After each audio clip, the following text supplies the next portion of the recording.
Buenas tardes con todos.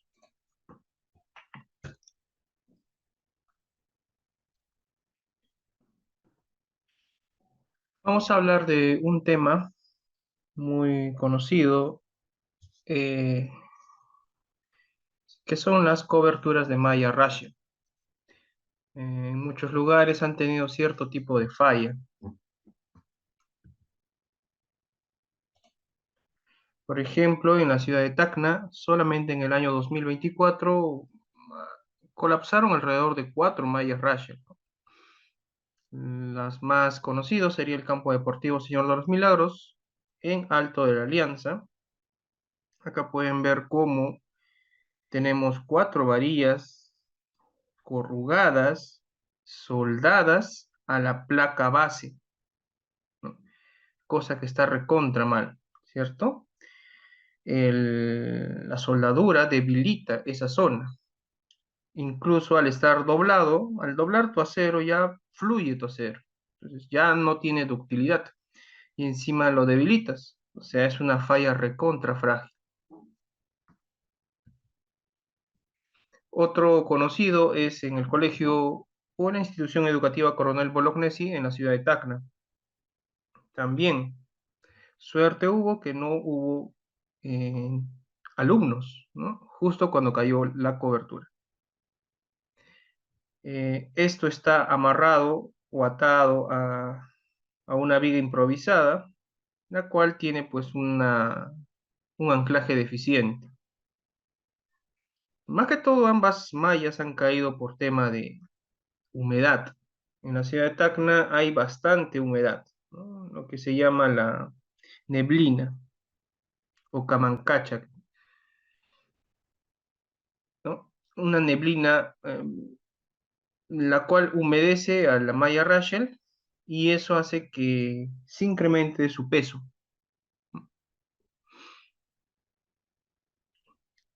Y también cuando hay viento, ¿no? Cuando hay viento, bastante, provoca presiones y puede colapsar la malla Rachel, ¿no? Como es en el caso de otro caso conocido, es el Colegio de Ingenieros, en el Complejo Deportivo Recreacional de Calana.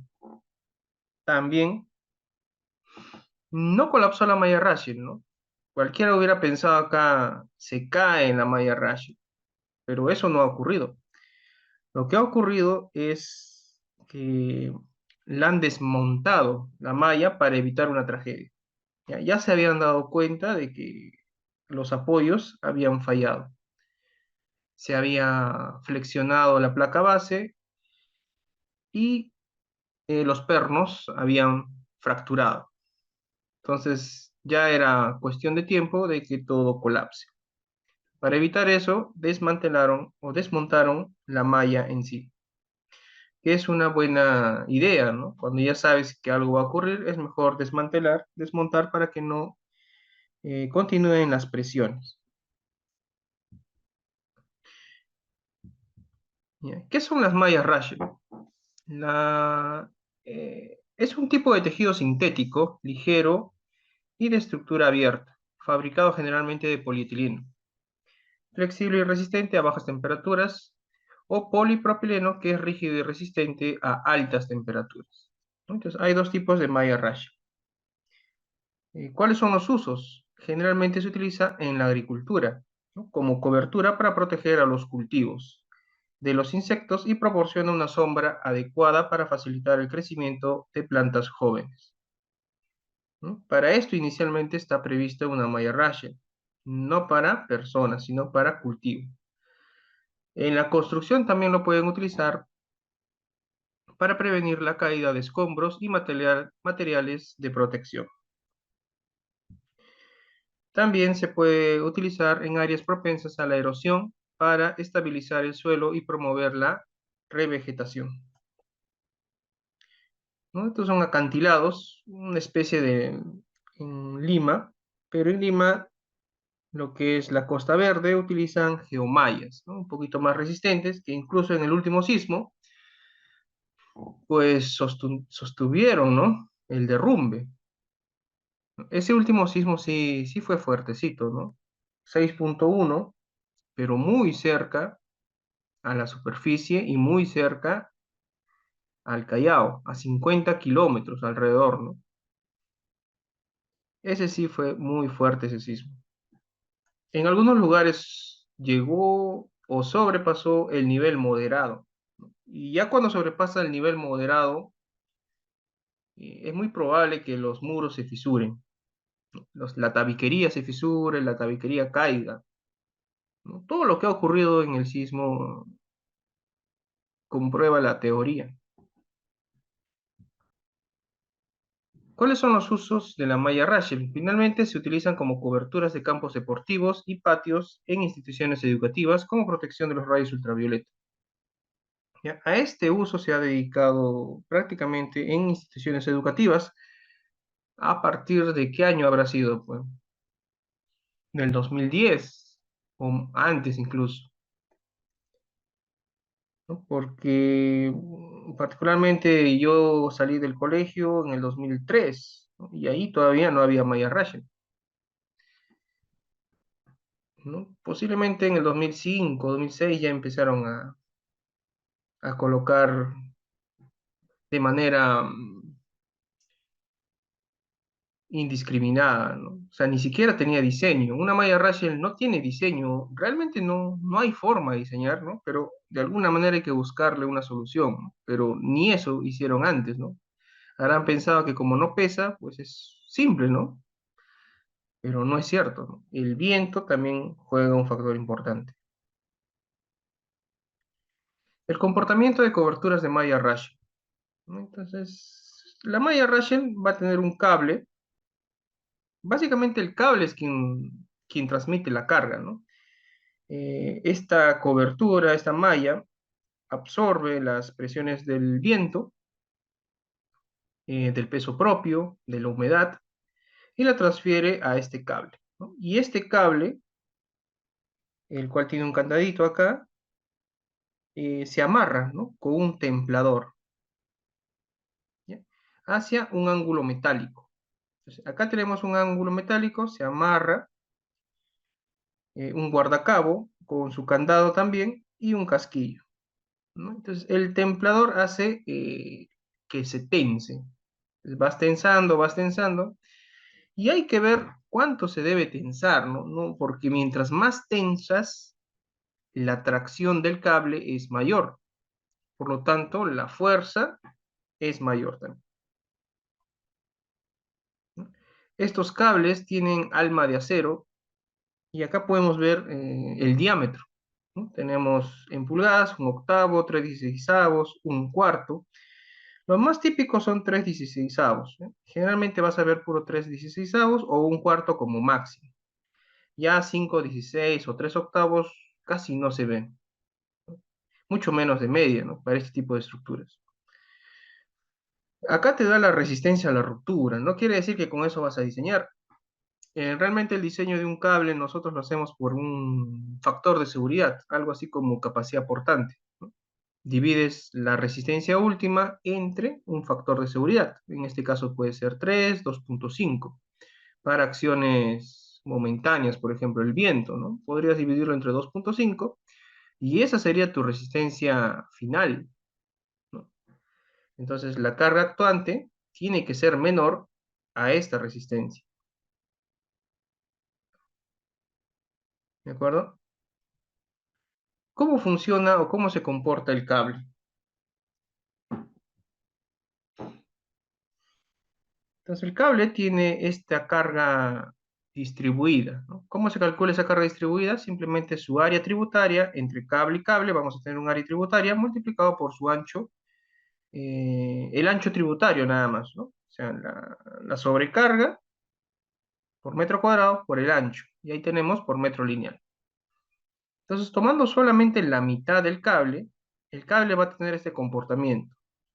Tiene una flecha, ¿de acuerdo? Esa flecha es sumamente importante, aparte de la carga. Entonces, acá tenemos una tracción. Y esta tracción forma un ángulo tita. Si descomponemos la tracción por coseno de tita y la tracción por seno de teta. y hacemos una sumatoria de fuerzas verticales, ¿no? Entonces la tracción por seno de tita va a ser igual al W por L entre 2. ¿Ya? La primera ecuación. Y hacemos sumatoria de momentos en O, ¿ya? Donde debe ser igual a 0. Entonces sería la tracción por seno de tita multiplicado por L medios, menos el W por L medios por L cuartos, que es su distancia al punto O, y menos la tracción por coseno de tita multiplicado por la flecha. Todo eso debe ser 0. Si despejamos acá t por coseno de tita, obtenemos WL cuadrado entre 8f. Entonces tenemos ya t seno de tita y t coseno de tita. Entonces ya sabemos cuánto vale t. T simplemente es la raíz cuadrada de la sumatoria de los cuadrados, ¿no? Por lo tanto, la tracción es raíz cuadrada de esta expresión. Entonces acá, ¿qué podemos ver? Podemos ver que la tracción va a depender de la longitud del cable.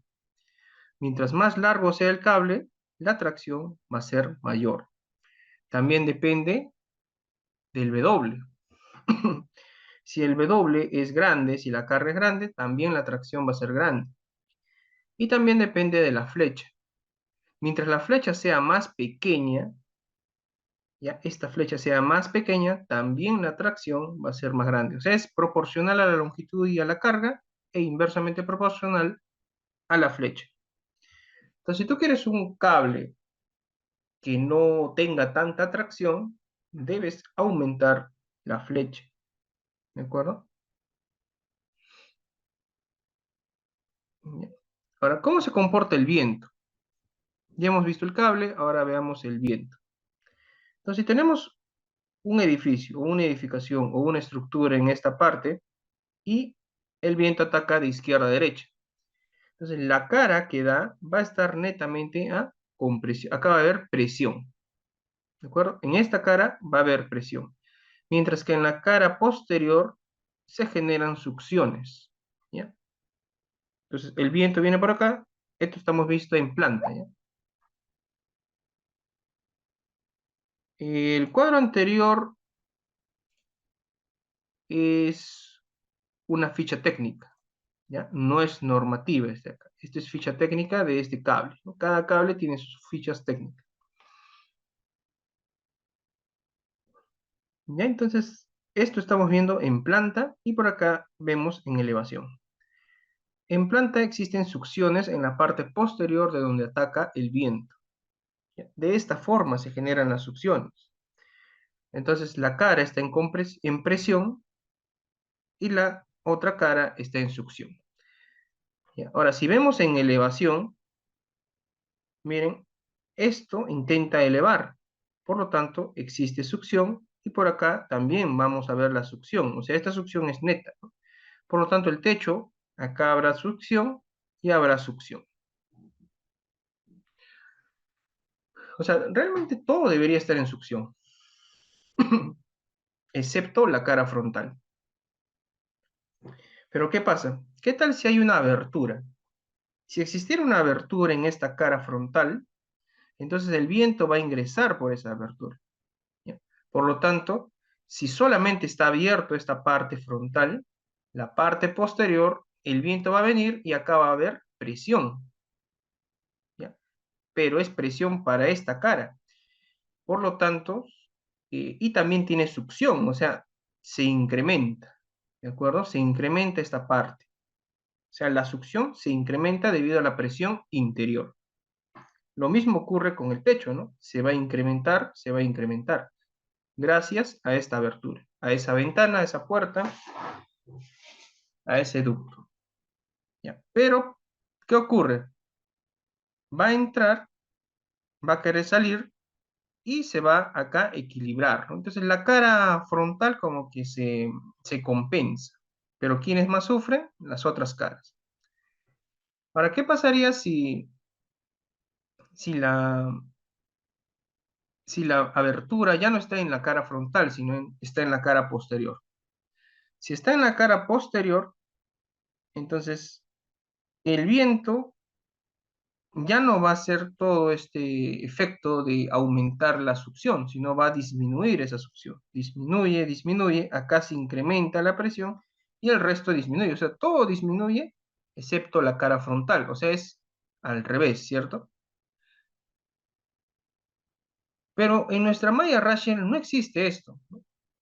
No existe cara frontal, todo está libre. Por lo tanto, el viento entra totalmente libre. Pero ¿qué dice la norma? La norma te dice que así esté cerrado, totalmente cerrado, o así esté abierto, totalmente abierto, siempre van a haber presiones interiores mínimas, ¿ya? Y esas presiones interiores mínimas ya las considera la norma, ¿de acuerdo? Acá las va a considerar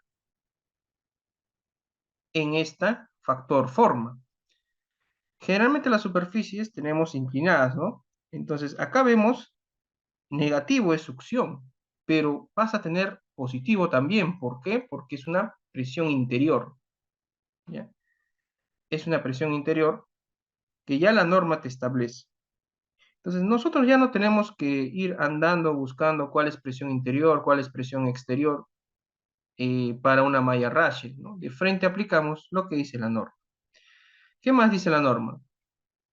La estructura, los elementos de cierre y los componentes exteriores de todas las edificaciones expuestas a la acción del viento serán diseñados para resistir las cargas. Pueden ser presiones o succiones. Pueden ser exteriores e interiores, debidas al viento, suponiendo que siempre actúa en dos direcciones horizontales perpendiculares entre sí. En la estructura, la ocurrencia de presiones y succiones exteriores serán consideradas simultáneamente, ¿no? Entonces, también la norma te clasifica las estructuras. Vamos a tener tipo 1, 2 y 3. Tipo 1 son edificaciones que son poco sensibles a las ráfagas y a los efectos dinámicos del viento. ¿Cómo son las edificaciones, ¿no? Nuestros edificios, viviendas, hoteles, son poco sensibles al viento.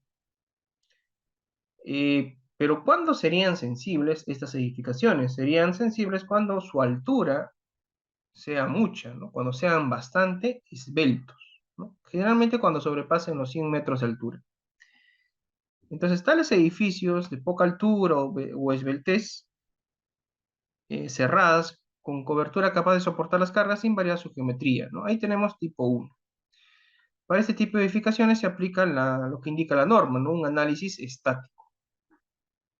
El tipo 2 es edificaciones cuya esbeltez les hace sensibles a las ráfagas, tales como tanques elevados, ¿no? Debido a su esbeltez, anuncios, paneles publicitarios y en general estructuras con una dimensión corta en el sentido del viento, ¿no? Por ejemplo, los paneles publicitarios, ¿no? Para este tipo de edificaciones, la carga exterior especificada en la norma se debe multiplicar por 1.2, ¿no? Por ejemplo, los paneles, ¿no? Donde pones tu anuncio, ¿no?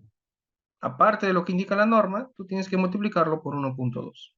Y finalmente, tipo 3 son edificaciones que representan problemas aerodinámicos especiales como domos, arcos, antenas, chimeneas y cubiertas colgantes, ¿no? Cubiertas colgantes, ¿no? Se podría decir nuestra malla Rachel, pero no. O sea, cubiertas colgantes se refiere a grandes, ¿no? Acá podría entrar incluso puentes colgantes, ¿no? Los puentes colgantes tienen un comportamiento aerodinámico y la aerodinámica nosotros no sabemos, la verdad que la norma no dice nada de la aerodinámica, ¿no? Ya la aerodinámica es otro nivel donde influyen o intervienen otros parámetros que se tienen que determinar mediante túneles de viento, ¿no? Creo que hay programas incluso que ya generan esos parámetros, me parece, ¿no? Pero lo más seguro son ensayos, ¿no? Con túneles de viento. Para este tipo de edificaciones, las presiones de diseño se determinan a partir de procedimientos de análisis reconocidos en la ingeniería, pero no serán menores a la tabla, ¿no? Quizás por esos túneles de vientos puedas determinar algunos coeficientes menores y ya tienes que utilizar la norma. Te habla de la velocidad de diseño, ¿no? La velocidad de diseño hasta 10 metros de altura, ¿no? Si ven en esta expresión, la velocidad que tú vas a considerar en tu diseño va a ser igual a una velocidad v por h entre 10 elevado a la 0,22. Este h es la altura a la que va a intervenir el viento, ¿no? Entonces, si esta altura es menor que 10 metros, tú tienes que utilizar la máxima, ¿no? O sea, de 10 metros hacia arriba, obviamente, siempre va a salir mayor, ¿no? Pero de 10 metros hacia abajo va a salir menor. Entonces tú tienes que utilizar el máximo valor, ¿no? Va a depender esto mucho de la ubicación, ¿no? Si, si el viento fuera 100, digamos, 100 kilómetros por hora, ¿ya? Pero tu altura es, digamos, 5 metros, entonces la velocidad va a bajar bastante, ¿no? Pero como mínimo tú tienes que utilizar una velocidad de 75 kilómetros por hora. Este 75 no es este B, es este BH, ¿ya? Mínimamente tu diseño tiene que estar con 75, como mínimo. Y esta velocidad B ya está acá, ¿no? En el Reglamento Nacional de Edificaciones, en la norma E020 de cargas.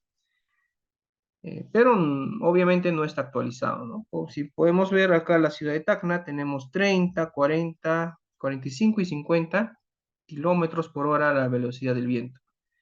Sin embargo, si vemos algunas velocidades del viento en el 2016, por ejemplo, hubo picos, ¿no? Donde la velocidad superó los 50 kilómetros por hora.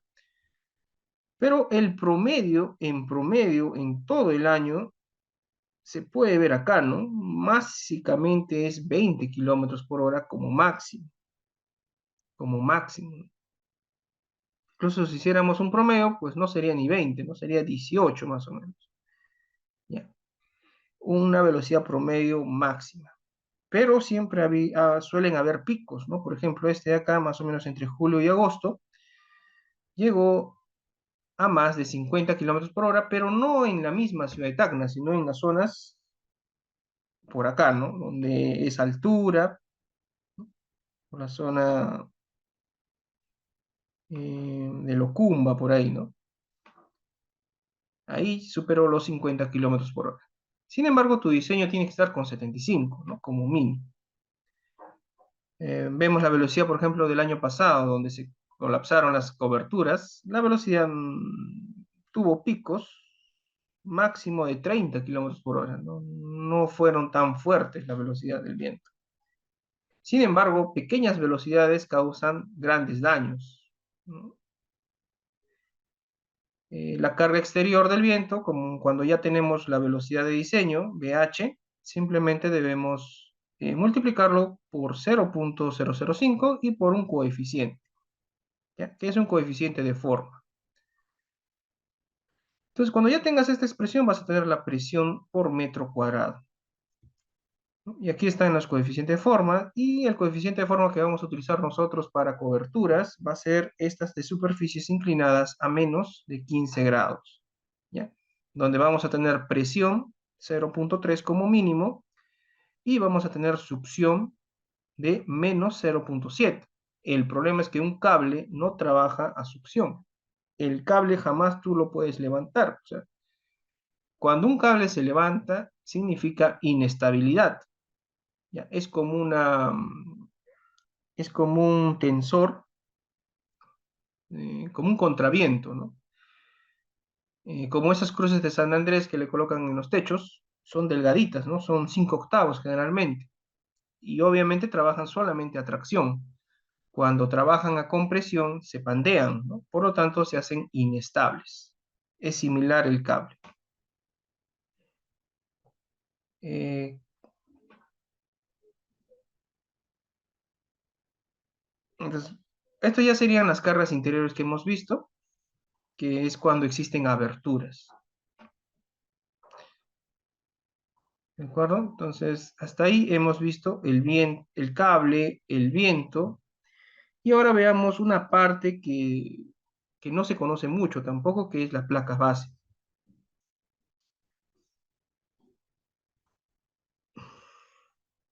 Ya, entonces, hay placas bases para distintos perfiles.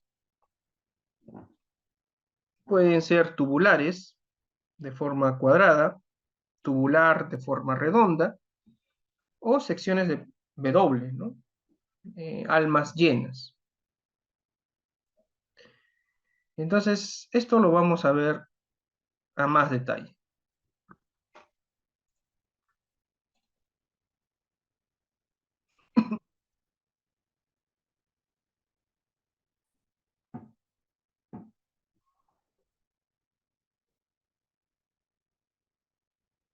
Si tienen alguna consulta, lo escriben por el chat de Zoom.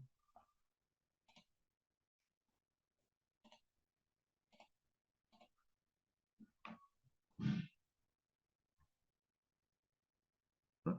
Diseño sísmico de placas base. Puede ser el sismo o puede ser el viento.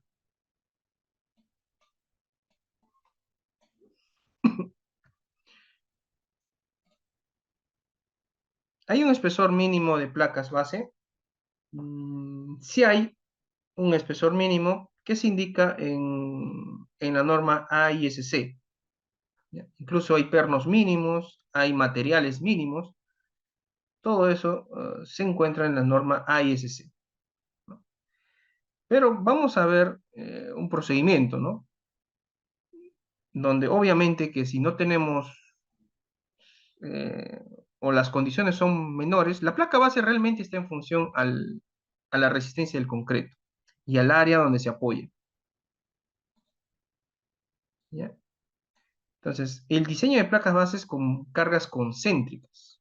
¿Ya? La forma de explicación va a ser similar a las cimentaciones. Cuando nosotros hacemos zapatas, ¿se acuerdan de zapatas? A los que han llevado el curso con mi persona, el curso de cimentaciones, empezamos siempre con zapatas aisladas. Y las zapatas aisladas se inicia con cargas concéntricas, con cargas excéntricas, con poca excentricidad, y con cargas excéntricas con gran excentricidad. Entonces, similar vamos a explicar para las placas bases. Entonces, va a haber situaciones donde la excentricidad va a ser mínima.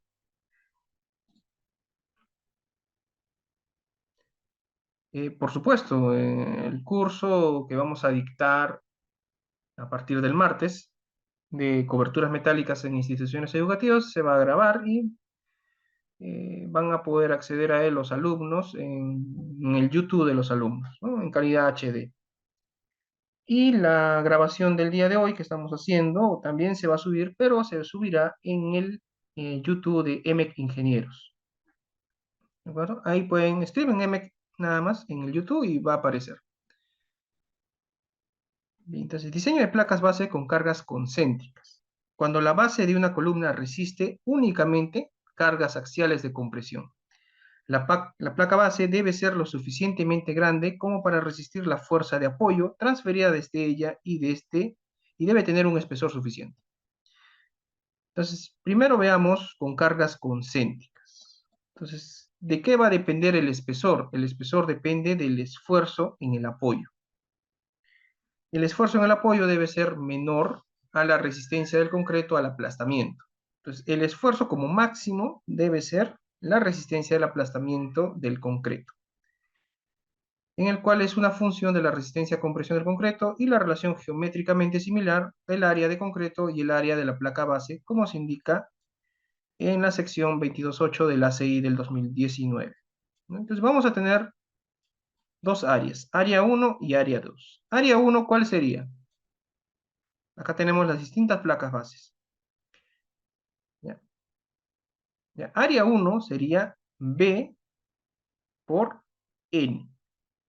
¿Ya? B por N es área 1, o sea, el área de la placa base. Y área 2 sería N' por B', o sea, el área del pedestal, ¿no? Siempre vamos a tener un pedestal sobre el cual va a ir nuestra placa base y de ahí va a arrancar nuestra columna metálica.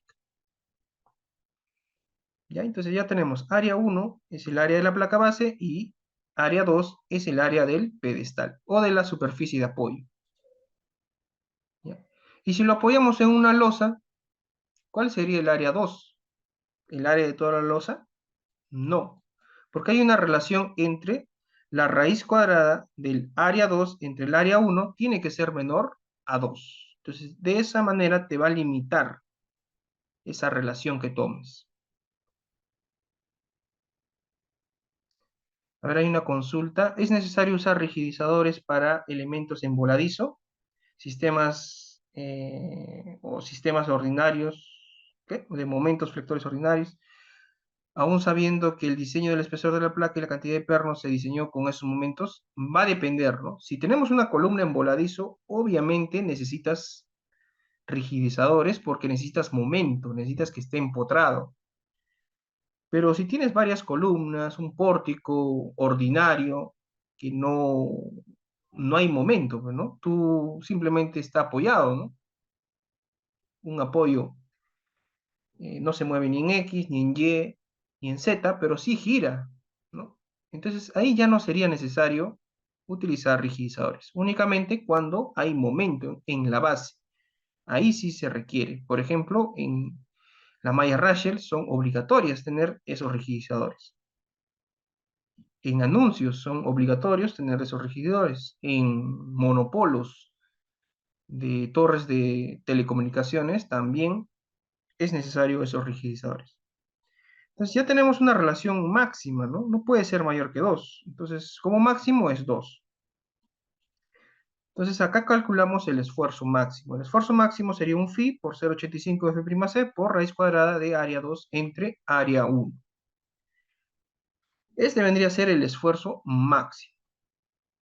¿Ya? ¿Y cuál es tu esfuerzo último? O sea, esto vendría a ser la capacidad y lo de acá sería la demanda, ¿no? La demanda sería el P último entre el área 1.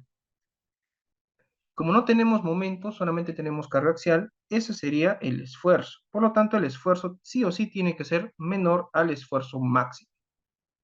¿Ya? Entonces, si te sale mayor, ¿qué tienes que hacer? Aumentar el área, ¿no? Necesitas aumentar esta área, tanto de la placa como del concreto. ¿Ya? Ahora, este esfuerzo, aquí está, el esfuerzo último, que es la carga última entre el área de la placa. Entonces, acá ya se parece a una zapata concéntrica, ¿cierto? Acá tenemos nuestra columna y acá tenemos la placa base. Esto es como si fuera una zapatita con un espesor TP y una longitud de volado L. ¿Qué va a ocasionar este esfuerzo último? Va a ocasionar que esta placa flexione, ¿cierto? Va a flexionar. ¿Cuánto vale ese momento? Ese momento vale W, o sea, el esfuerzo último por la longitud al cuadrado entre 2, ¿cierto? Considerando un espesor de plancha y una longitud igual a 1, ¿no? O sea, si lo vemos en esta dirección, ese vendría a ser nuestro momento. Pero ¿cuánto vale L? ¿Cuánto vale L? L no es de la cara hacia el extremo, así como en zapatas, ¿no? En zapatas es de la cara lateral hacia afuera. En placas bases ya no es así. L es el menor de estos de acá. ¿Mira? Se conoce como secciones críticas de la placa base para columnas rectangulares, para columnas circulares y para columnas de perfiles W. Entonces va a depender del tipo de columna que tengas. Para columnas rectangulares, M vale N menos 0,95D entre 2. O sea, acá, ¿no?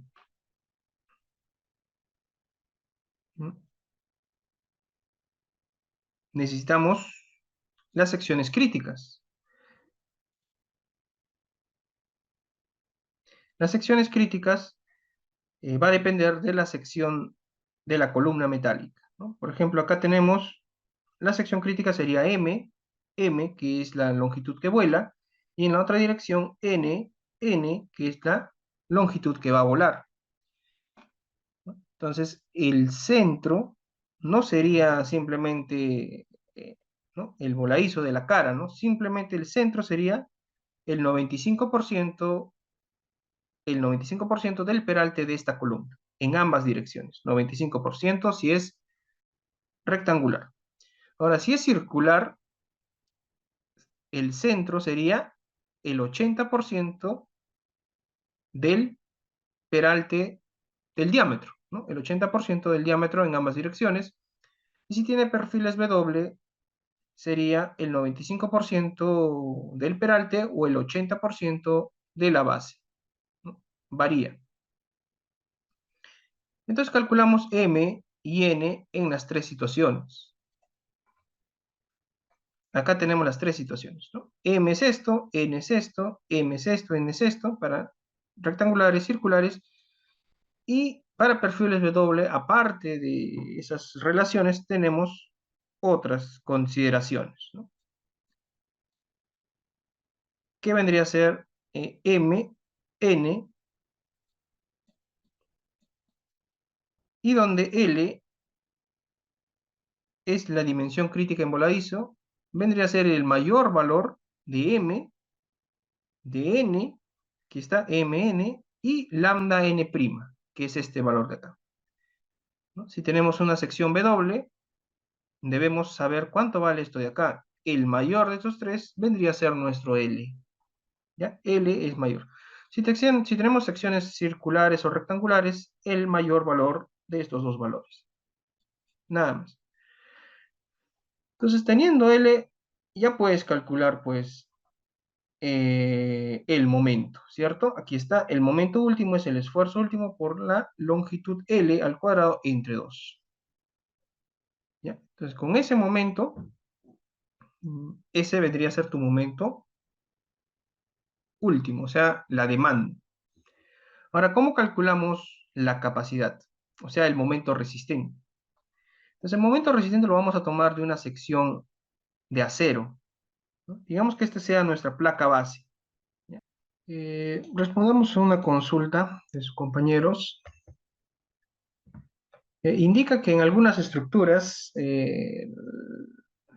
las columnas metálicas, ¿no? Por ejemplo, en astas metálicas, se incrustan dentro del pedestal.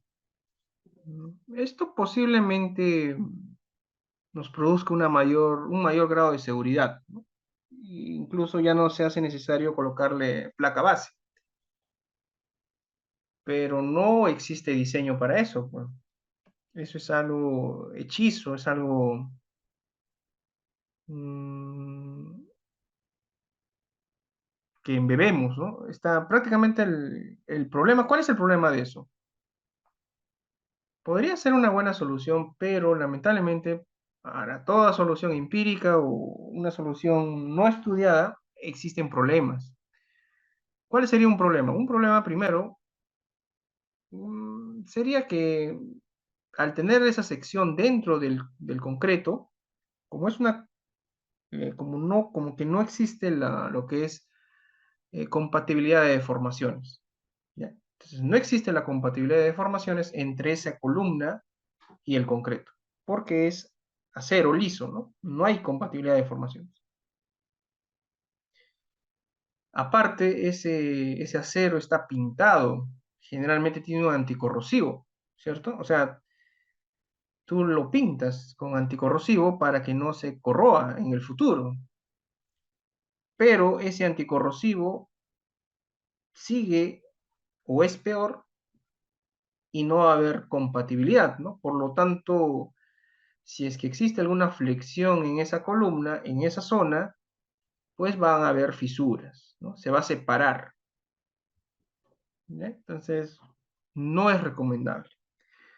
Quizás no cause mucho problema si es que tenemos algo pequeño, ¿no? Un asta puede ser, pero no vas a llegar hasta el fondo, ¿no? La parte superior quizás de un pedestal no exista mucha flexión, ahí, ¿no? Donde el concreto, yo lo haría, a ver, más o menos de qué estamos hablando.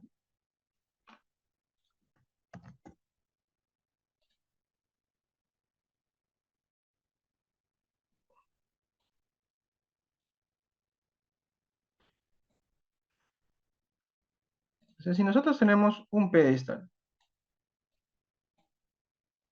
va a depender de la altura del pedestal, ¿no? Y vamos a tener una columna metálica. Esta columna metálica, acá tendría que haber una placa base, ¿cierto? Pero algunos esa columna metálica la incrustan. Entonces, ahí vienen los problemas, ¿no? Va a depender de la altura del pedestal, como les digo, ¿no? Yo haría un pedestal mucho más grande, pero obviamente, de esa manera, ¿no? Un pedestal mucho más grande y que la zona incrustada,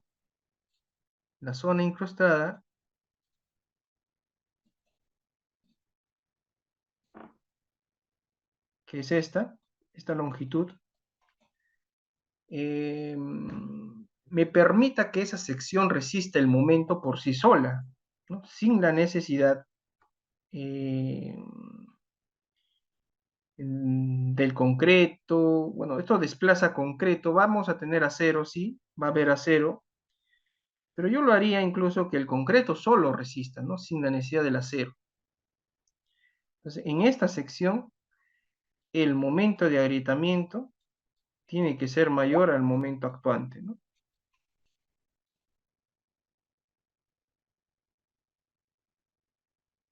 No, para astas de bandera va a haber, o sea, ustedes tienen que tener claro los conceptos, ¿no? Por ejemplo, esto está en voladizo, ¿no? Obviamente es una bandera. Si es una bandera pequeña, pues igual van a ver, imagínate que tienes una bandera del Perú, ¿no? Que vas a colocar en tu patio de honor.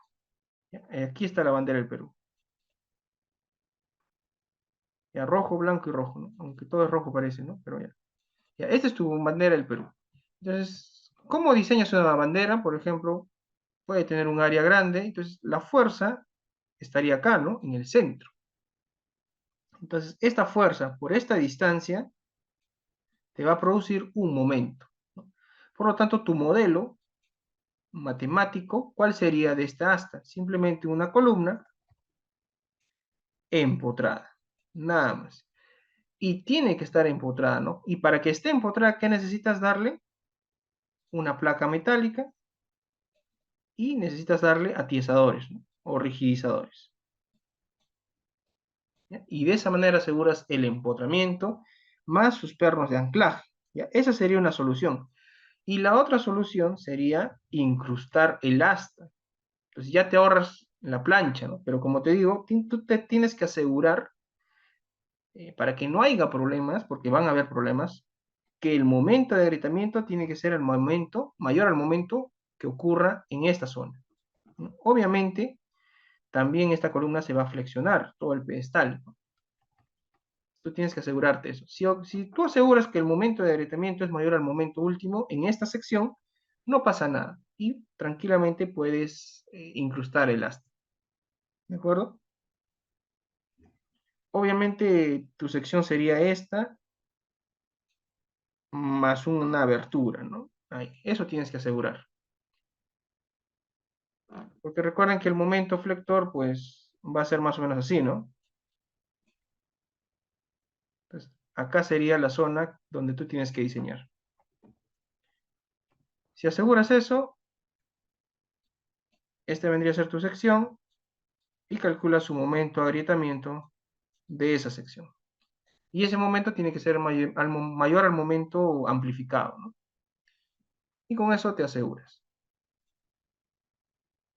Sí, también por viento, por sismo. Bueno, por sismo no tanto, más que todo por viento sería para el asta de una bandera. Pero esto va a depender del tamaño, ¿no? Acá estamos hablando pues, capaz de, no sé, de 20 metros, ¿no? Pero imagínate un asta de 80 metros, ¿no? Con una bandera de 30 por 20, una bandera gigantesca, ¿no? Ya es otra cosa. Ya, ya. Ahora, ¿cómo calculamos la resistencia de esa placa base?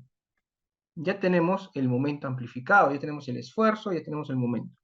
Ahora, ¿cómo calculamos la resistencia? Simplemente nos basamos en la teoría de flexión de una sección de acero. Así como vemos secciones de concreto, ¿no? Donde tenemos nuestro modelo de Whitney, nuestro acero en compresión, nuestro acero en tracción, nuestro concreto en compresión, igualito es el acero, incluso más fácil. El acero es mucho más sencillo, ¿por qué? Porque es un solo material, ¿no? No es como el concreto que mezcla ambos materiales. Acá no. Acá es un solo material. Por lo tanto, si tenemos esta sección donde esta altura vendría a ser el espesor y esto vendría a ser la base, ¿no? que tú puedes considerar 1 metro tranquilamente. Entonces, existen esfuerzos de flexión, ¿no? En la parte superior, si tú aplicas una carga. Entonces, mientras más va creciendo la carga, mayor va a ser el esfuerzo de atracción en la parte de arriba y el esfuerzo de atracción en la parte de abajo, ¿no? O, perdón, en la parte de arriba vendría a ser compresión y en la parte de abajo sería tracción, ¿no? Si fuera una viga. ¿Ya? Hasta que llega a su esfuerzo de fluencia del acero. Una vez que llega al esfuerzo de fluencia del acero, el acero se va a comportar elastoplásticamente, ¿ya? La norma dice elastoplástico, un modelo elastoplástico. ¿Ya? Acá no ingresa lo que es el endurecimiento, ¿no? La norma te habla solamente elastoplástico, o sea, que cuando llega el esfuerzo de fluencia, continúa con ese esfuerzo, como pueden ver acá, ¿no? De una forma trapezoidal, se incrementa la carga, sigue trapezoidal, pero ya cada vez se hace cada vez más rectángulo, hasta que al final es completamente un rectángulo, ¿no? Entonces, este vendría a ser nuestro esfuerzo, nuestra sección última, donde va a fallar la plancha o cualquier sección de acero. ¿Ya? Entonces, si vemos esta parte, solamente esa parte, tenemos nuestra sección con un peralte D y una base B.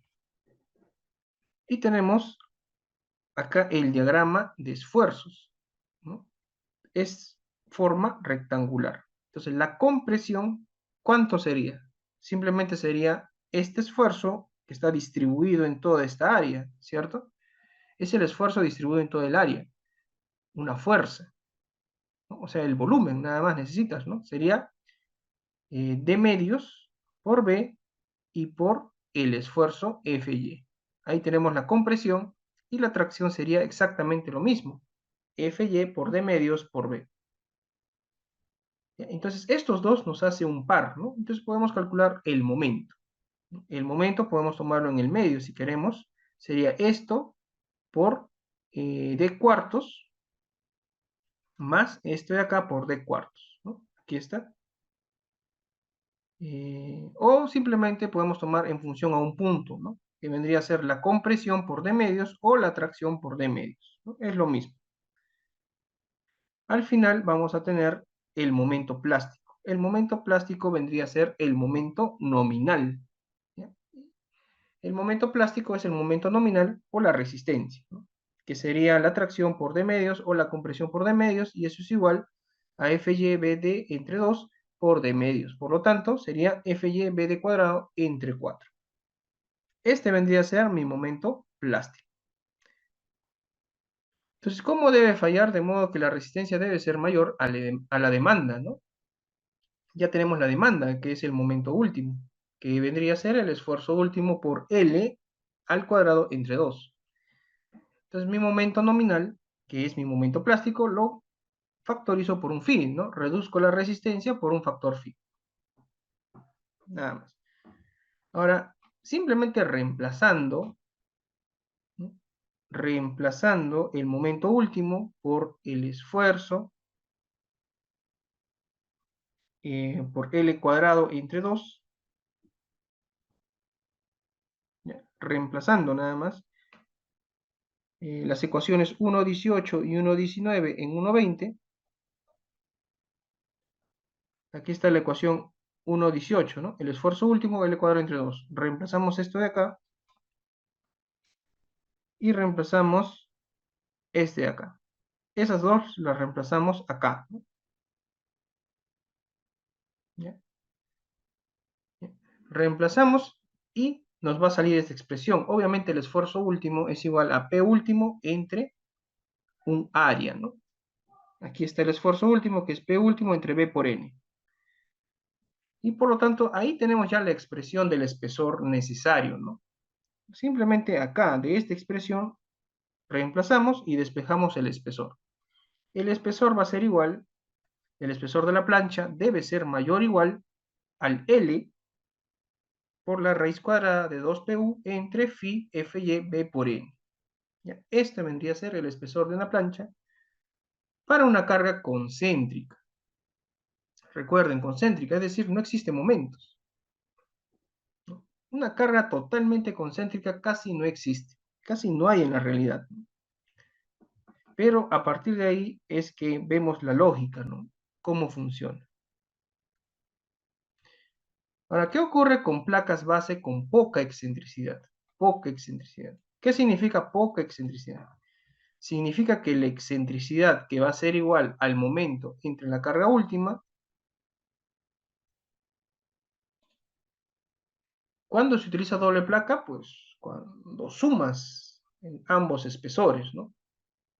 También utilizan como una placa, digamos, de montaje, ¿no? Para colocar los pernos. Pero también se podría colocar una placa al lado de otra placa para aumentar el espesor, ¿no? Porque este espesor no siempre vamos a encontrar, ¿no? A veces necesitamos de 4 pulgadas. A ver, ¿cómo encuentras una placa de 4 pulgadas? Un poco complicado. No, los pernos aseguran ese espesor, esa unión, pero tienen que estar ajustados arriba y abajo, ¿no? Tiene que ser una unión.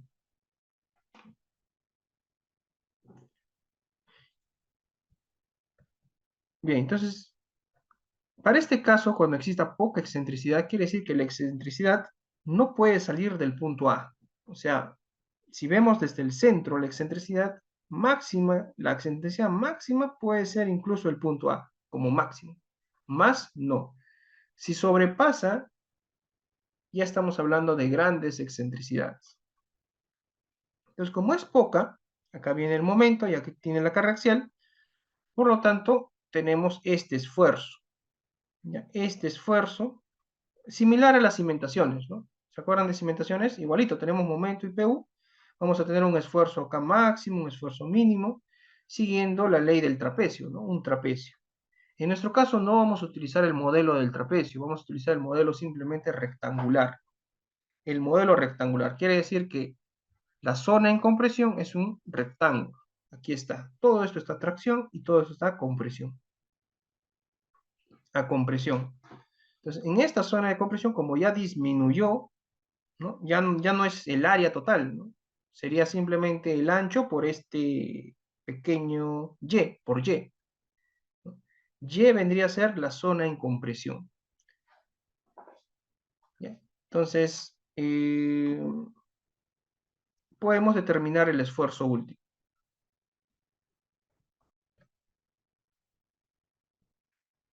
¿Ya? Entonces, el esfuerzo último, ¿a qué sería igual? A P último entre B por Y, ¿cierto? B por Y, porque ya disminuyó. Y ahora, B, Y, ¿a qué es igual Y? ¿No? Si tenemos acá Y, del P último sería la mitad. Y medios, ¿no? Y acá tenemos excentricidad.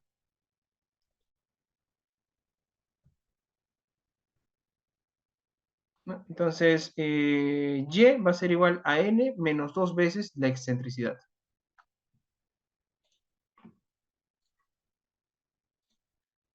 ¿No? Por un momento imagínense que estamos hablando de zapatas, ¿no? Es algo similar, ¿no? Obviamente esta es nuestra placa base y esta es nuestra columna, ¿no? Tenemos la carga P, que vendría a ser la carga vertical, que puede ser el peso, ¿no? Y tenemos el momento, ¿no? Entonces, eso me va a dar una excentricidad. La excentricidad es el momento entre el PU. Eso se traduce a qué? A que yo voy a trasladar esta carga a una cierta excentricidad, ¿no? Digamos acá. Entonces, esta carga, para ya no considerar este momento, yo traslado esta carga hacia una cierta distancia, ¿no? Ahí. Y esa distancia se llama E. Entonces, E por PU es igual al momento. Este PU está netamente en la zona, en la mitad de la zona de compresión. Ese vendría a ser el modelo. ¿Ya? Todo esto es Y. Entonces, todo esto está en compresión.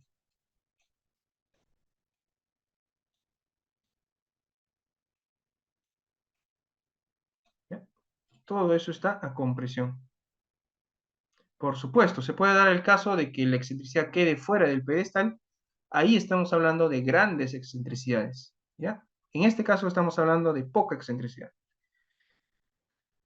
¿Bien? Entonces, eh, ahí tenemos el PU que va al medio, ¿no? De Y. Entonces, si todo esto vale B medios, ¿cierto? B medios, o N medios, mejor dicho, vale N medios,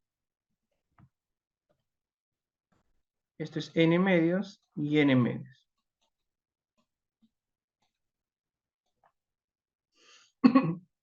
¿Cuánto vale Y?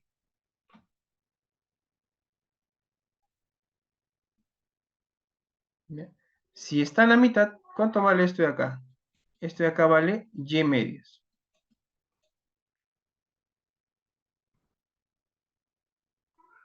¿Ya?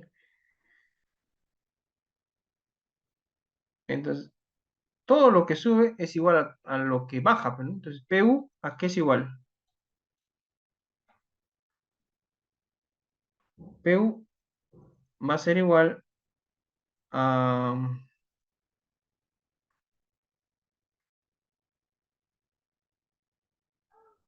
Y, ¿no? Por este esfuerzo último.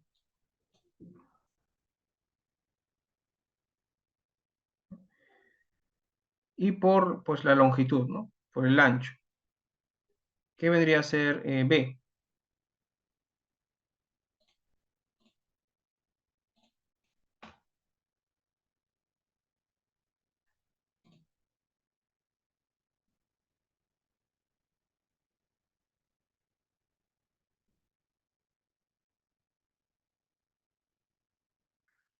¿Ya? ¿Cómo relacionamos a ver Y? ¿Cuánto vale Y?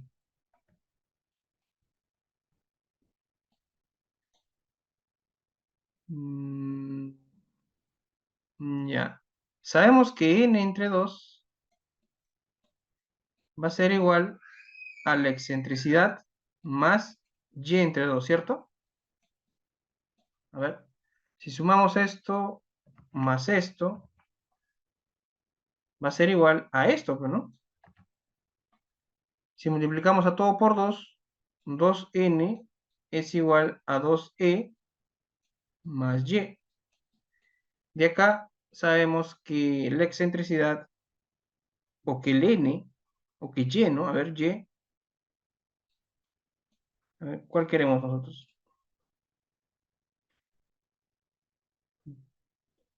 Y.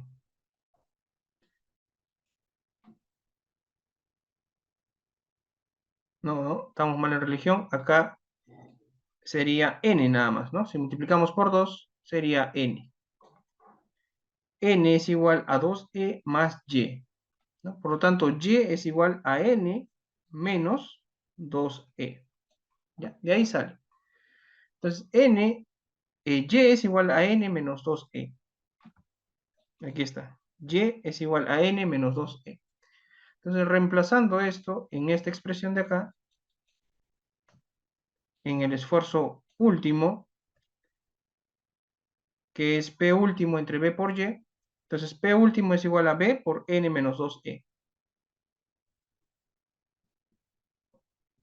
Entonces, este esfuerzo último tiene que ser menor o igual al esfuerzo máximo. ¿Y cuál es el esfuerzo máximo? Lo que habíamos visto anteriormente. ¿Ya? Entonces, calculamos el esfuerzo máximo y calculamos el esfuerzo último. ¿Ya? Ya tenemos la excentricidad, tenemos n, tenemos b y tenemos p último, ¿no? Entonces, ya podemos decir lo mismo.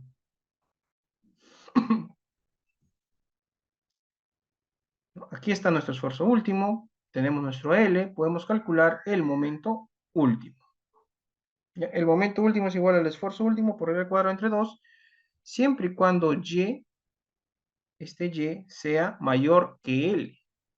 Ahora, en el caso donde Y sea menor a L, que es este caso de acá, el momento último es el esfuerzo último por Y, por L menos Y medios. ¿Ya? Es simple matemática. Entonces tenemos dos expresiones para el momento último, pero solo una expresión para el momento resistente, ¿ya? Que vendría a ser este de acá.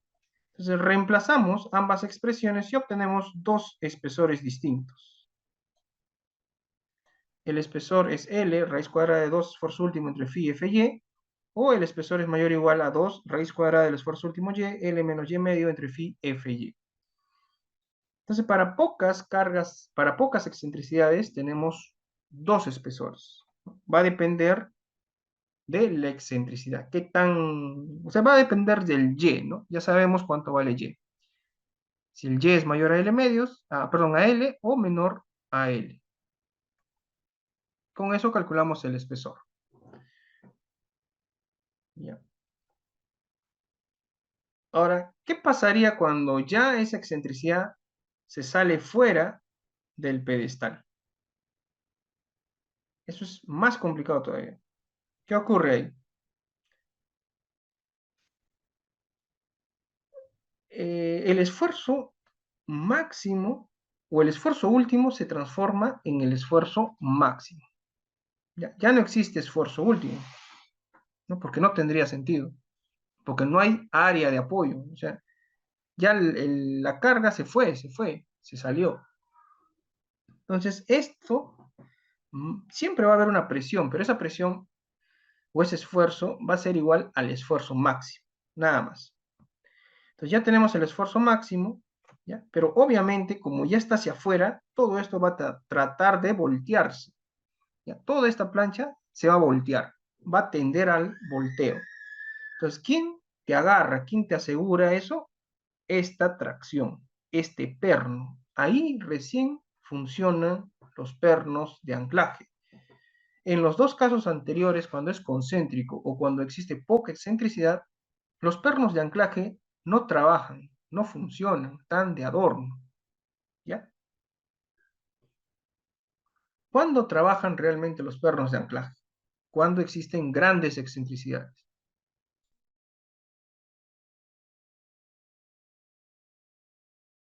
Cuando hay grandes excentricidades, recién trabajan los pernos de anclaje. ¿Ya? Entonces, como máximo va a ser este esfuerzo máximo, no va a haber más. Entonces, también va a haber un Y, tenemos el N, el momento último, el P último, la excentricidad y el P último ya ahí. También vamos a tener una distancia F, que va a ser del perno hacia el centro de la placa, y también vamos a tener una distancia X, que es del perno hacia el centroide del espesor de la placa. Este espesor, perdón, el espesor de la columna.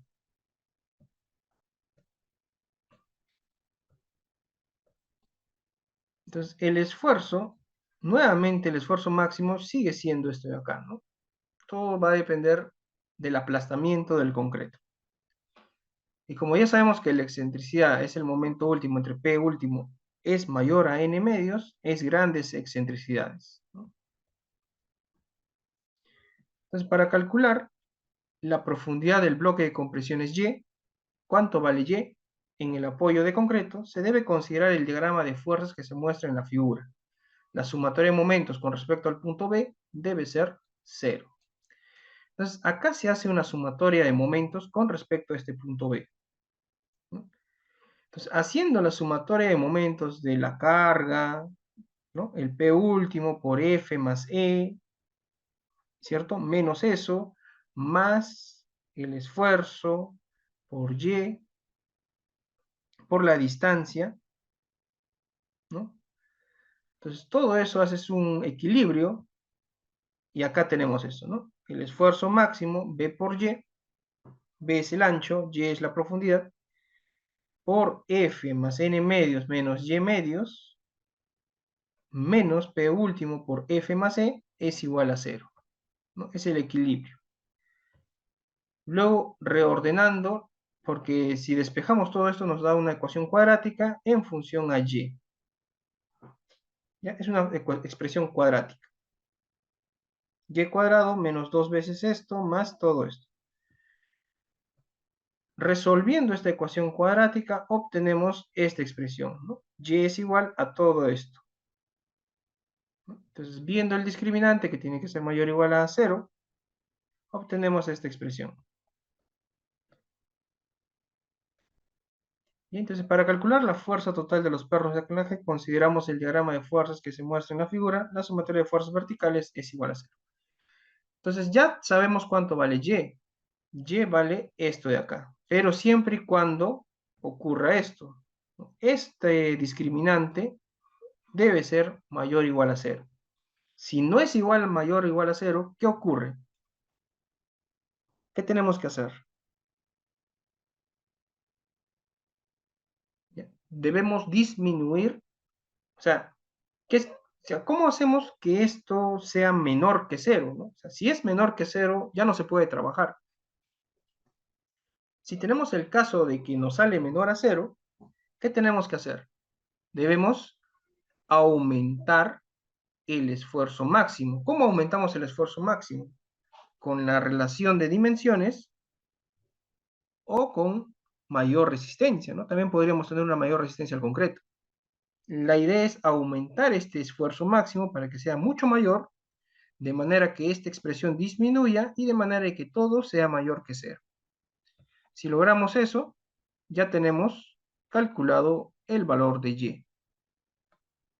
¿Ya? Y si tenemos Y, ya tenemos todo, ¿no? Ya tenemos Y, podemos calcular, y ya tenemos L, también ya sabemos cuánto vale L, podemos calcular el esfuerzo en la plancha, ¿no? El momento en la plancha. Pero también ocurre otra cosa, que este perno, al traccionar, también va a ocurrir, ¿cuánto vale el TU? ¿Cuánto vale el TU?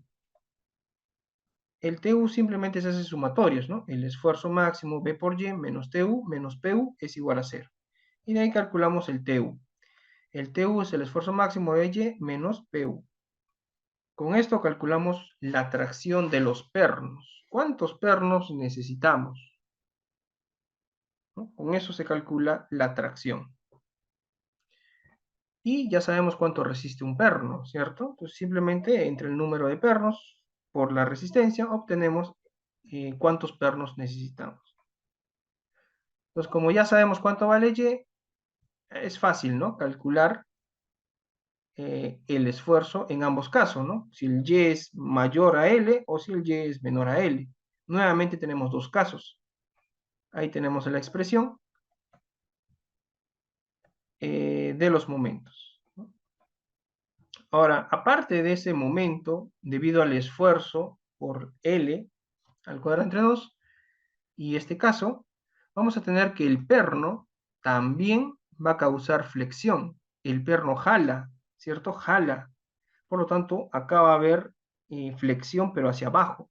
Y acá la flexión es hacia arriba, como una zapata, ¿no? Acá es hacia arriba y acá también es hacia abajo, como una zapata de un muro de contención, ¿no? Imagínate que acá fuera el relleno, hacia abajo, ¿no? Flexiona. Entonces, debemos calcular el momento generado por este T último. Ese momento simplemente sería el T último por un X entre B, donde X es igual a F menos D medios más el espesor TF entre 2, nada más. Con eso ya tenemos los tres momentos. ¿Ya? Obviamente se compara ahora el espesor de la base, ya tenemos un momento actuante, tenemos momento resistente, que es el mismo, la misma expresión, reemplazamos en esta ecuación y obtenemos tres casos, ¿no? Cuando Y es mayor que L y cuando Y es menor que L, pero también cuando en función al perno, ¿no? Entonces tenemos tres espesores, va a depender, ¿no? El mayor de estos dos, porque acá va a salir uno y acá tenemos otro, el mayor vendría a ser nuestro espesor de la placa base. ¿Ya? O sea, la idea es entender el concepto, ¿no? Porque aplicar las fórmulas realmente es algo rápido. No, nunca traten de aplicar fórmulas. Siempre vean de dónde provienen esas fórmulas, ¿no? El concepto.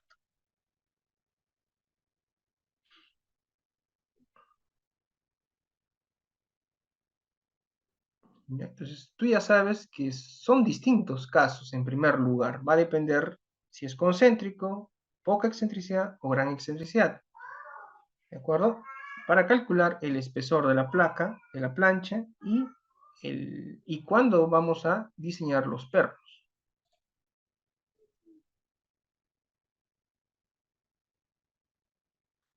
Claro, o sea, el Y lo calculas con esta expresión,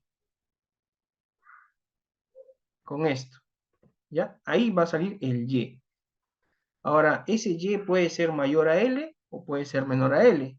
Tú puedes jugar, ¿no? Tú puedes cambiar los materiales, cambiar las dimensiones, de manera de optimizar, digamos. Si no quieres una plancha muy gruesa, ¿qué necesitas? Disminuir el esfuerzo máximo.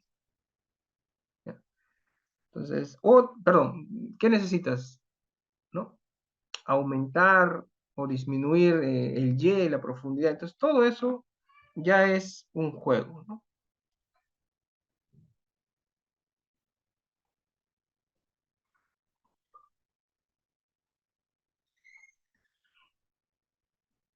Bien, entonces, para mayor información, si ustedes quisieran saber un poco más,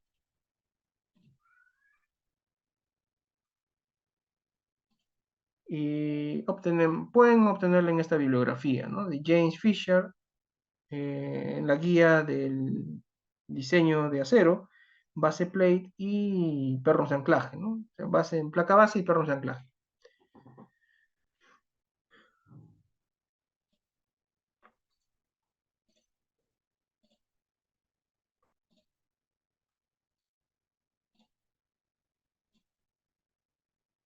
Estudiaremos casos donde tenemos momentos en ambos sentidos.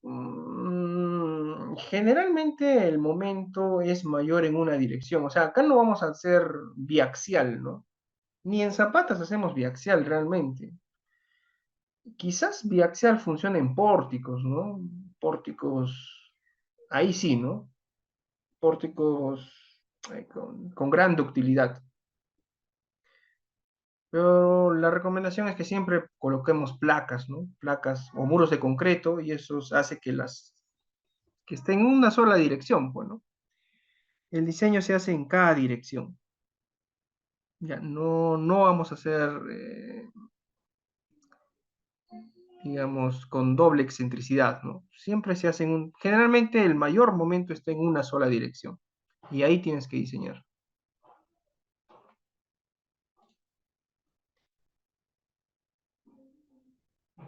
Los rigidizadores deben estar en función al espesor de la placa base y el espesor de la columna. Y también va a depender de la soldadura.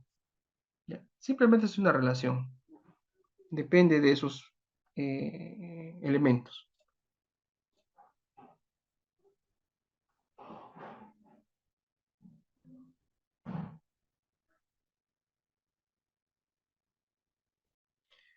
Ah, claro, hay techos mucho más complejos, ¿no? Pero más nos vamos a demorar en modelar que en diseñar realmente, ¿no? Tú puedes tener cualquier forma, ¿no? Mientras tengas claro los conceptos, normal puedes darle, ¿no? Normal puedes diseñarlo. Obviamente ya va a demorar, ¿no? El modelamiento, ¿ya? Pero va a depender, ¿no? Tienen que profundizar mucho más.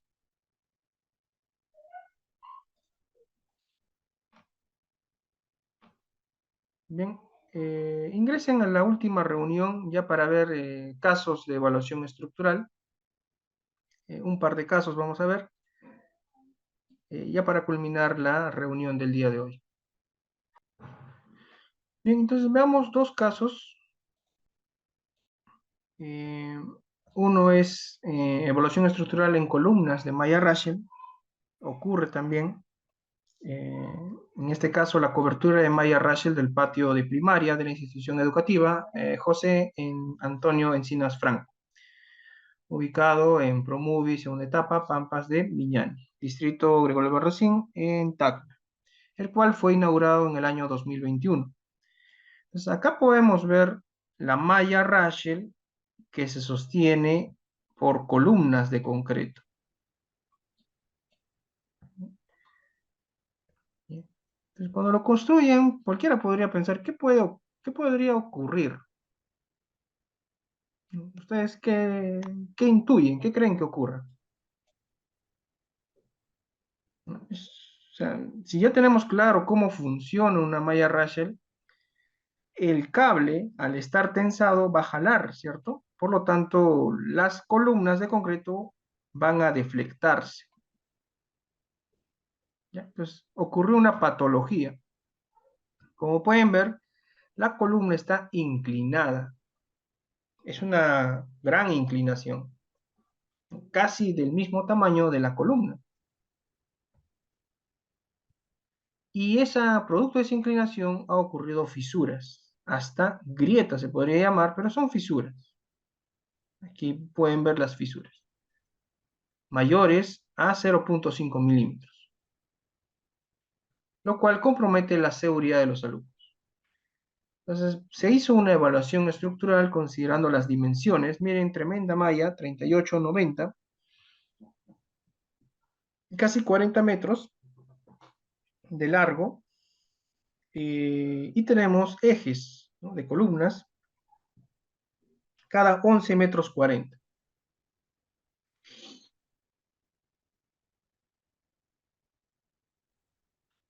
Están muy separadas las columnas y también tienen poco espesor. Aquí tenemos el detalle de la columna. Son columnas de 40 por 40. Son muy delgadas, muy esbeltas. Una altura de 8 metros 50. 40 por 40 con una altura de 8,50 es muy esbelta. Tenemos su zapatita, incluso solo tiene una malla. Cuando eso es proclive al volteo, no es posible que se voltee, pero no ha ocurrido porque la falla siempre va a ocurrir en la zona más débil, en este caso la columna.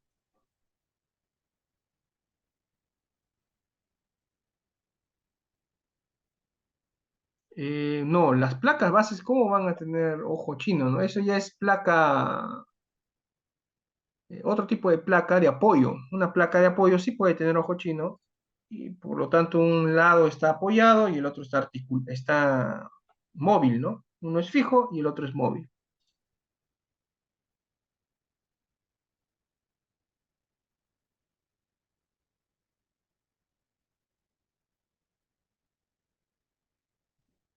Claro, o sea, esas son las placas para que se sostenga una cobertura.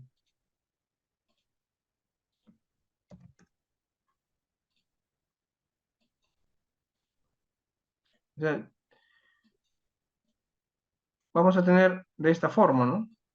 Dos pedestales o dos columnas y vamos a tener una columna o una cubierta metálica. Entonces, esa cubierta metálica, para colocarlo y asegurar el comportamiento, se coloca una placa base, pero no es placa base, es como una placa de apoyo. Ahí, ¿no?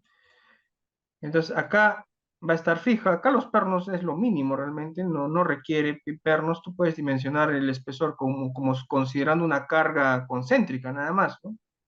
¿De acuerdo? Y por acá también es lo mismo, solamente que te permite, digamos, el deslizamiento, ¿no? De esa manera.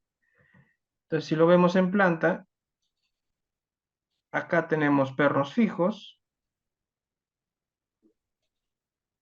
¿eh? Y del otro lado vamos a tener pernos móviles.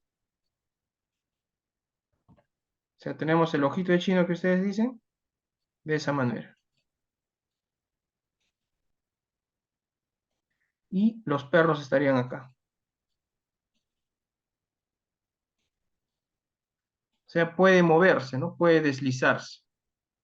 ¿Qué tanto va a deslizarse? Pues uno puede ser por la temperatura y el otro puede ser que esta columna se deflexione cuando existe un sismo, ¿no? Se deflexiona y por lo tanto tú tienes que tener lo suficiente espacio para que pueda deslizarse sin que choque, porque si choca ya estarían articulados ambos y ahí sí se generan esfuerzos en la cubierta. Si tenemos este sistema ya no hay fuerzas en la cubierta, por lo tanto la cubierta solamente trabaja cargas de gravedad. ¿Ya? Para ese caso son. Acá, acá hay una conexión en la parte superior fija, ¿ya? Lo cual hace la transferencia del momento, ¿no? De la fuerza. Fuerza por distancia, vamos a tener un momento. Bueno, las propiedades de los materiales, el acero estructural A36, el concreto 210 y el acero de refuerzo de la columna. Y resumen de la malla, ¿no? Malla Russell, una retención del 90%, un cable tipo BOA 316, vigas metálicas de 25 por 30, acá tenemos la vista, tenemos perfiles L o ángulos de 2 por 2 por 1 octavo, con diagonales de 3 octavos y verticales de media pulgada. Las columnas de 40 por 40 y las zapatas de 1,50 por 1,50 por 50 de espesor, un DF muy bajo de 1,50, ¿no?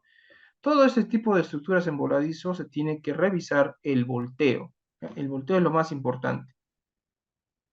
¿Por qué no voltean las estructuras que colapsan? Porque fallan en zonas más débiles. O sea, si todo estuviera bien diseñado, pues manca, ¿no? La cimentación. Siempre va a fallar por la zona débil. El cable es bastante resistente. No va a fallar el cable. Si está diseñada correctamente la viga, no va a fallar la viga, va a fallar la columna. Ahora, si la columna está bien diseñada, no va a fallar la columna, va a fallar la placa base, ¿no? Todo eso ocurre. En este caso, no tenemos columna metálica, la columna es de concreto. Entonces, vamos a hacer un análisis con cargas de viento, pero considerando una velocidad del viento solamente de 18 kilómetros por hora. ¿Ya? Entonces, con 18 kilómetros por hora, con una altura de 880, obtenemos una velocidad de diseño de 17.5.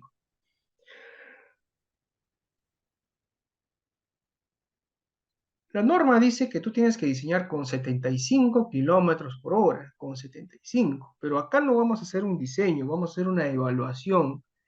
¿Por qué ha pasado eso? ¿No? Entonces, como no ha ocurrido un viento de 75 kilómetros por hora, se diseña o se hace la verificación con un viento que ha ocurrido, ¿no? Un viento promedio de 18. Entonces, reemplazando en esta formulita que ya la vimos, considerando el coeficiente 0,3, obtenemos una presión de 0,46. Entonces, reemplazando en esta expresión del cable, obtenemos una tracción total de 218.59. 218.59 es la tracción del cable, considerando un factor de seguridad 655, ¿no? Multiplicado por su factor de seguridad, 655. Entonces, el cable 316 normal va a resistir ese viento, ¿no? Esa tracción, sobrado. Esto está en kilogramos. 655 en toneladas sería 0,6, ¿no? 0,66.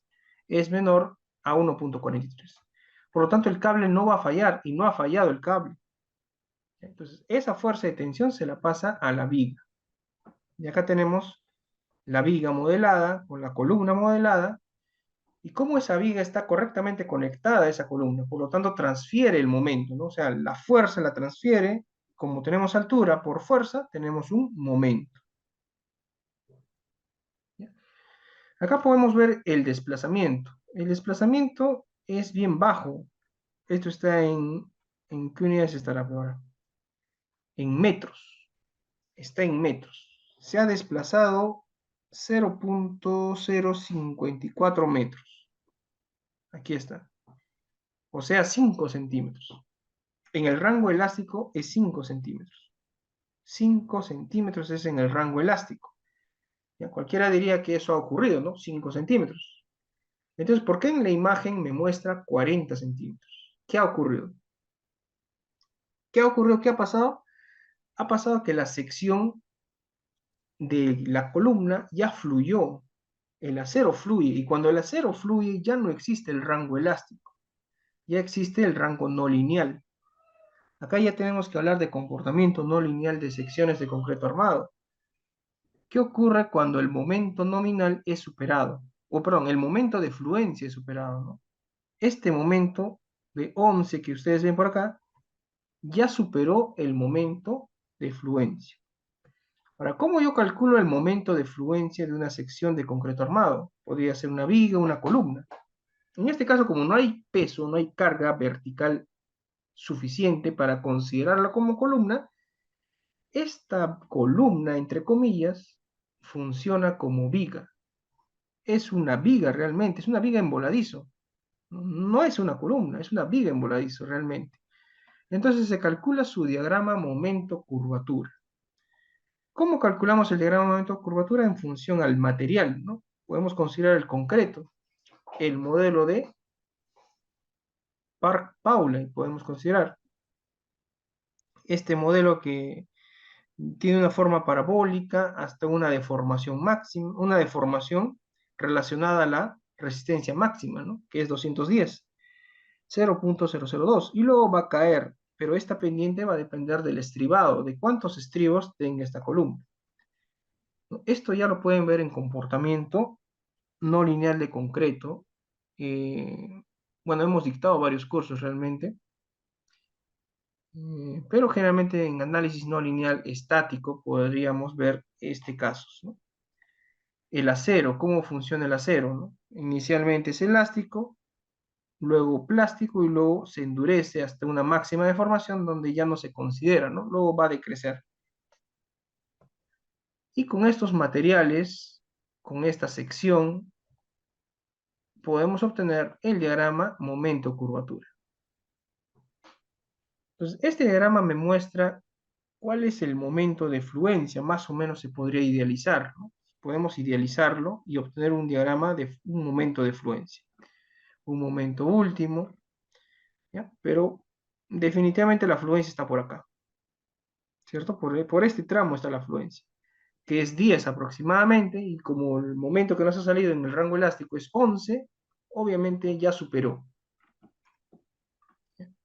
No falló la columna porque puede resistir hasta 12 y un poquito más todavía. ¿Ya? Ahora, ¿qué podemos hacer con ese momento curvatura, con la curvatura? ¿Qué podemos hacer con la curvatura? Podemos determinar desplazamientos no lineales a partir de diagramas momento-curvatura, ¿no? Por ejemplo, si tenemos nuestra viga con una carga, ¿no?, que lo va a deflectar, tenemos acá el diagrama de momentos y el diagrama de curvaturas. Diagrama de momentos, diagrama de curvatura. Entonces, la curvatura no lineal, ¿no?, todo este comportamiento que vemos por acá, solamente va a estar en una zona, ¿ya? Esa zona se llama longitud de rótula plástica. En esta zona va a ocurrir esa no linealidad, ¿ya? En el resto, de acá para allá, en el rango elástico prácticamente, en una sección agrietada pero elástica, ¿ya? Entonces, en esta zona ocurre la no linealidad. Entonces tenemos una longitud de rótula plástica, tenemos una curvatura última y una curvatura de fluencia. Entonces, para determinar el desplazamiento en el extremo libre, simplemente se calcula, sería el área de la curvatura multiplicada por su centro de gravedad. Ya, una manera de determinar los desplazamientos es multiplicar la curvatura por su centro de gravedad. Entonces multiplicamos, ¿no? Acá tenemos la curvatura de fluencia por la longitud entre 2 sería el área. El área por su centro de gravedad. ¿Cuánto es su centro de gravedad? 2/3 de la longitud, ¿no? Aquí está. Más esta área de acá, que aproximadamente lo podemos considerar un rectángulo. Sería curvatura última menos curvatura de fluencia por longitud de rótula plástica por su centroide. ¿Cuánto sería su centroide? L menos LP entre 2. Toda esta expresión sería el desplazamiento en el punto A, en este punto de acá. O sea, esto es un desplazamiento no lineal, gracias a las curvaturas. Entonces, podemos determinar de la figura 5, nos muestra un desplazamiento elástico de más de 5 centímetros, ¿ya? Considerando la sección bruta de la columna en voladizo. Sin embargo, debido a las fisuras y grietas mostradas en la figura, es evidente que la sección se ha agrietado y el acero ha fluido, por lo que se debe determinar un desplazamiento inelástico en función a las curvaturas. También es posible determinar la distorsión, ¿no? Si vemos la distorsión elástica, es 0,05 entre la altura, ¿no? Obtenemos 0,069, con lo cual es menor a lo que indica el daño en la norma E030. La norma E030 te indica un daño máximo, ¿no? Para secciones de concreto armado, para elementos. En nuestro caso es menor a 7. Por lo tanto, se podría concluir inicialmente que se puede reforzar, se puede reparar esa sección. También podemos idealizar el diagrama momento-curvatura de esta manera para determinar precisamente dónde ocurre el punto de fluencia. Aquí está, ¿no? Este es el punto de fluencia,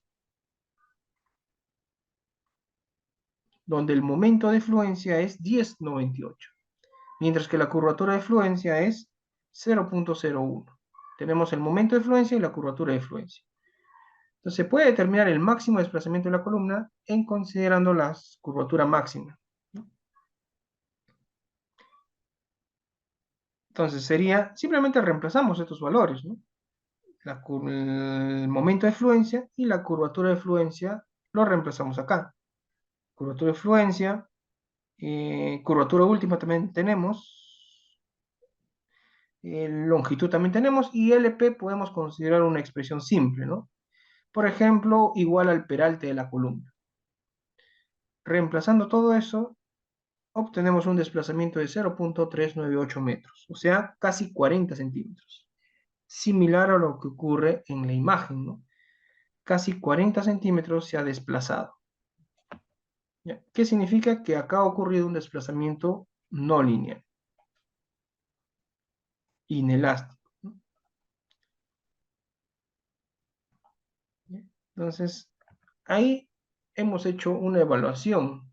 Hemos visto cómo se ha deteriorado un elemento, una columna, ¿no? ¿De acuerdo? Y también podemos decir que se puede reparar, el problema es que va a ocurrir o nuevamente, ¿no? Entonces se tendría que plantear una solución a ese caso, ¿no? Actualmente ya se ha desmontado la malla y ya no ocurre nada, ¿no? Obviamente esta columna por sí sola no va a fallar. Y el último caso, o el último tema que vamos a ver es la evaluación de la malla Rachel del Colegio de Ingenieros. ¿Ya? Acá ha ocurrido esto, ¿no? ¿Qué pueden ver acá?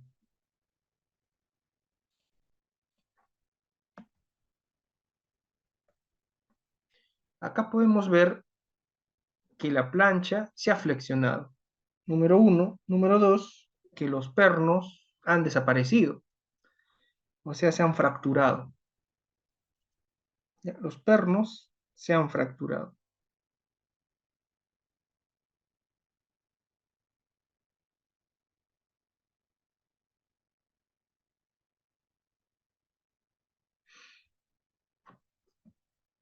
Esto ha ocurrido en la base de las columnas del Colegio de Ingenieros. Aquí tenemos la cobertura.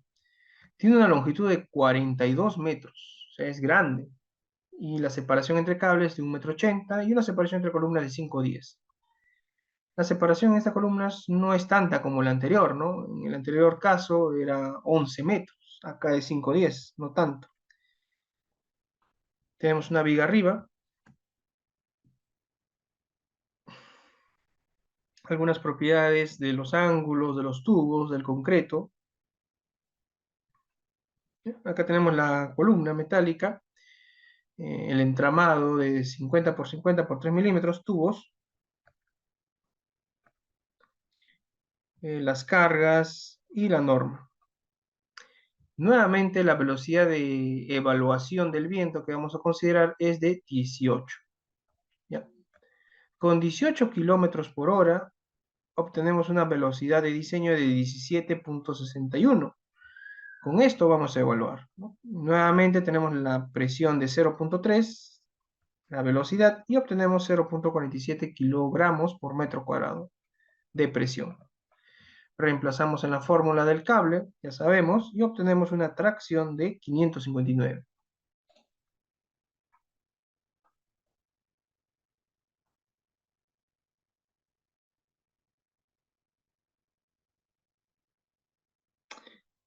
No, la deriva es cuando tú haces para un sismo, ¿no? Tú tienes un R, 0,85R, eso ya sería para un caso sísmico. En este caso es el viento no lo reducimos, el viento es en servicio, ¿no? Entonces, no tendrías por qué multiplicar por nada, simplemente divides el desplazamiento entre la altura y con eso obtienes una deriva. ¿Ya? El caso que tú me dices es para un caso sísmico, ¿no? Cuando tú reduces la fuerza sísmica. Reduce la fuerza sísmica, por lo tanto va a reducir tu desplazamiento, ¿no? Y para obtener un desplazamiento real, simplemente lo multiplicas nuevamente por el R, ¿no? Pero para ser conservador, por el 75%. Bien. Esta tensión última, pues no sobrepasa, ¿no? Si lo multiplicamos por su factor de seguridad, que es 3, digamos, tenemos una tracción de 1600. Y el cable, pues va a resistir, ¿no? De 3 octavos que se utilizó, resiste, es muy grande. No pasa nada con el cable, por lo tanto el cable transfiere la fuerza a la viga. No pasa nada con la viga, por lo tanto lo transfiere a la columna. No pasa nada con la columna, por lo tanto lo transfiere al pedestal. Pero en esa transferencia existe una placa base. Ahí es donde falla. Entonces, toda estructura va a fallar en la zona más débil. Acá podemos tener la carga axial, el peso, el cortante y el momento, ¿no?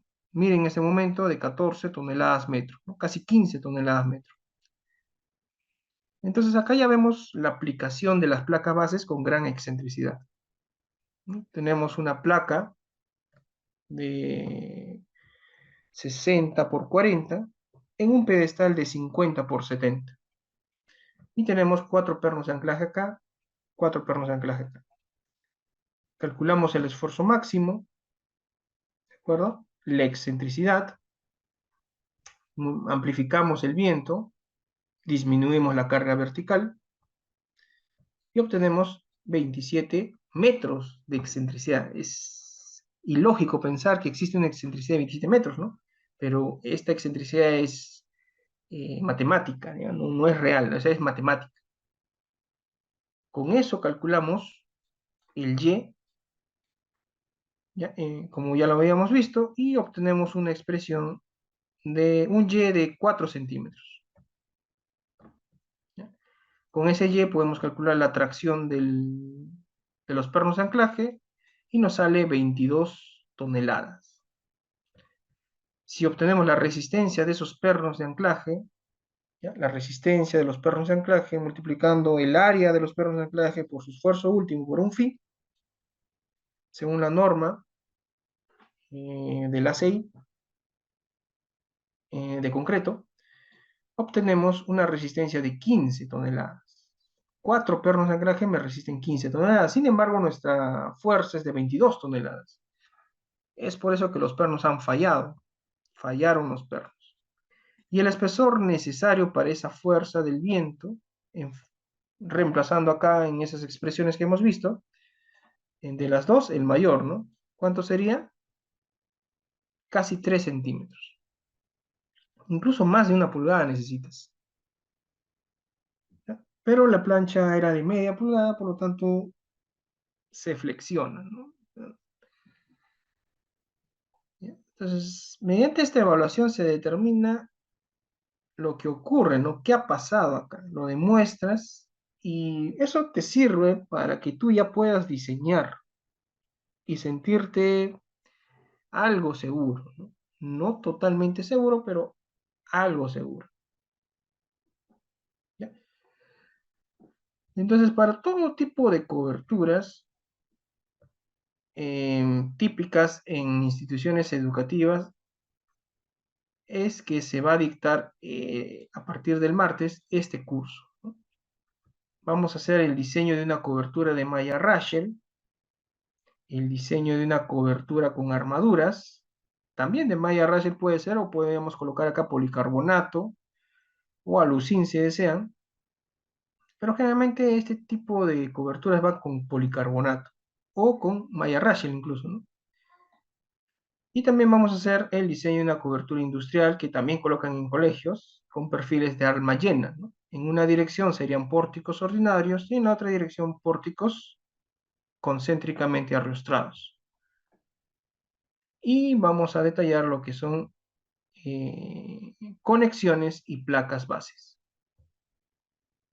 ¿Ya?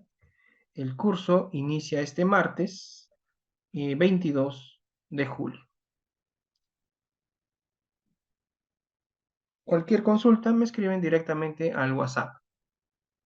¿Ya? Directamente al WhatsApp.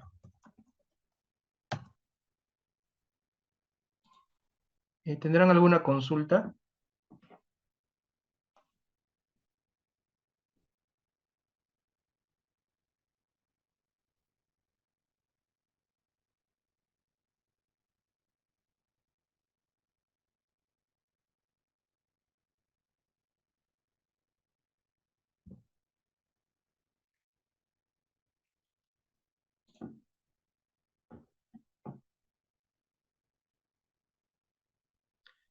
Ya. ¿Por qué en el primer ejemplo la columna no actúa o no funciona como columna y funciona como una viga?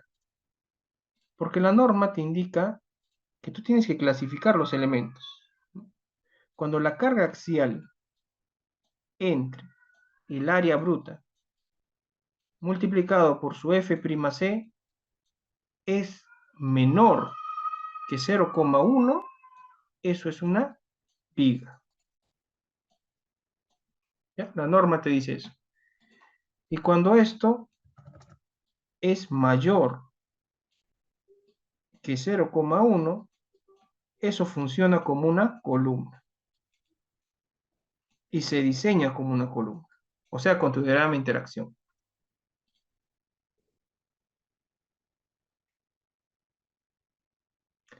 ¿Cuál es más importante, el viento o el sismo? Va a depender de la estructura. Sí o sí tienes que meterle viento y tienes que meterle sismo, pero no se suman, ¿no? Son combinaciones distintas. Tú tienes que calcular la deflexión por viento, la deflexión por sismo, la distorsión por viento, la distorsión por sismo y considerar el más desfavorable. Obviamente en una malla racha el sismo como que no le va a afectar porque el peso es poco. Ahí te afecta el viento. Pero en una cobertura industrial, ahí sí el sismo es importante, ¿no?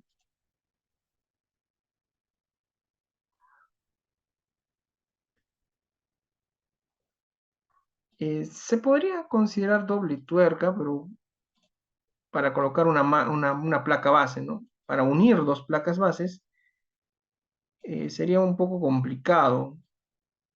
Tendríamos que conectar de esta manera, ¿no? Para lograr su unión.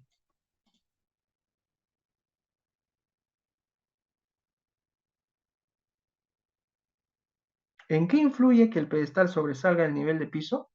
Bueno, generalmente se considera el pedestal por varios factores, ¿no? Un factor es para evitar la humedad hacia la estructura metálica, otro es para que los niños no se suban, ¿ya?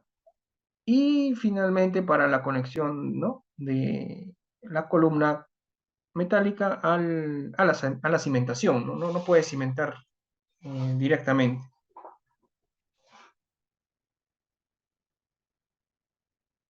Bueno, los pernos también están definidos en la norma, ¿no? Los pernos eh, pueden ser pernos A36 y también hay otros pernos de alta resistencia, ¿no? Que no son los A53, ¿ya? estos no son para pernos de anclaje, sino son otros. Podrías utilizar AT53, pero es otra recomendación, ¿no? Todo eso está en el manual que les indico de, del AICC, ¿ya? Todo eso lo vamos a ver en el curso. Bien, entonces ha sido un gusto dar esta charla. Espero se animen y ya nos estamos viendo en el curso o en otra oportunidad. Cuídense, hasta una nueva oportunidad. Buenas noches.